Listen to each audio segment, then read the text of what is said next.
తాకట్లో ఉన్న మీ బంగారాన్ని విడిపించి ఆ రోజు ఆన్లైన్ రేటుకి కొంటాం. Sharma gold company.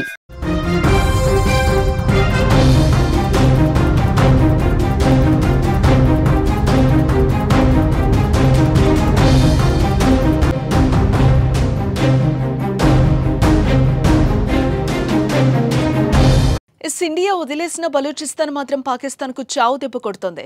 పాక్ ఆర్మీకి చుక్కలు చూపిస్తోంది.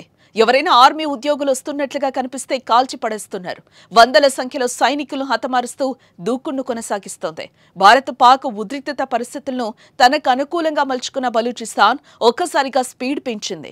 ఈ క్రమంలోనే 14 మంది పాక్ సైనికులను హతమార్చినట్టు బుధవారం ప్రకటన విడుదల చేసింది. ఆర్మీ కాన్వాయ్ పై దాడి చేసిన వీడియోను పంచుకుంది. తాము చేసిన ఆ దాడిలో 14 మంది సైనికులు చనిపోవడంతో పాటు చాలా మంది పాక్ సైనికులు గాయపడ్డారని, వాహనాలు ధ్వంసమయ్యాయని బలూచిస్తాన్ ఆర్మీ తెలిపింది. అయితే ఈ దాడి మే 9వ తేదీన పంజ్గర్లో జరిగినట్లుగా పేర్కొంది.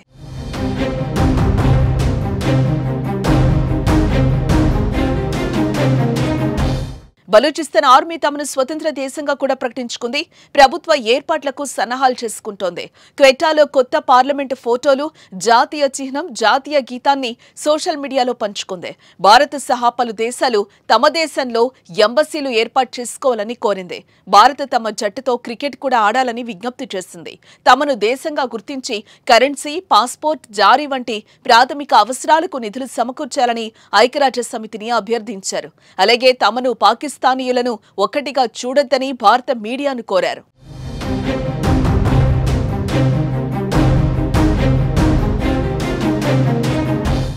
ఎన్నో ఏళ్లుగా తమకు ప్రత్యేక దేశం కావాలని, విభజించమని పాకిస్తాన్ పైన పోరాడుతూ వస్తోంది.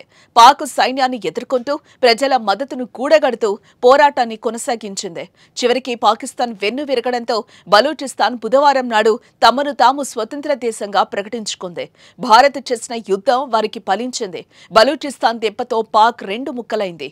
బలూచిస్తాన్ దాదాపు పాక్లో 40% విస్తరించింది. ఇప్పటికే భారత్ కొట్టిన దెబ్బకు విలవిలలాడుతున్న పాకిస్తాన్ బలూచిస్తాన్ ఇచ్చిన స్టోక్తో కోమాలోకి వెళ్లిపోయింది. ఇప్పటి వరకు బలూచిస్తాన్ పోరాటంపై కానీ, వారు సైన్యం దాడులు చేస్తున్నా కానీ ప్రకటించలేదు. ఇప్పుడు వారు దేశంగా ప్రకటించుకున్నారు.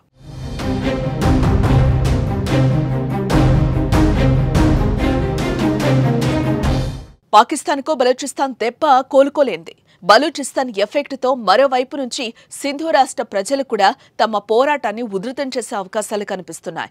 ఇప్పటికే నీరు ఇవ్వకుండా తమను ఇబ్బందులకు గురి చేస్తున్నారు.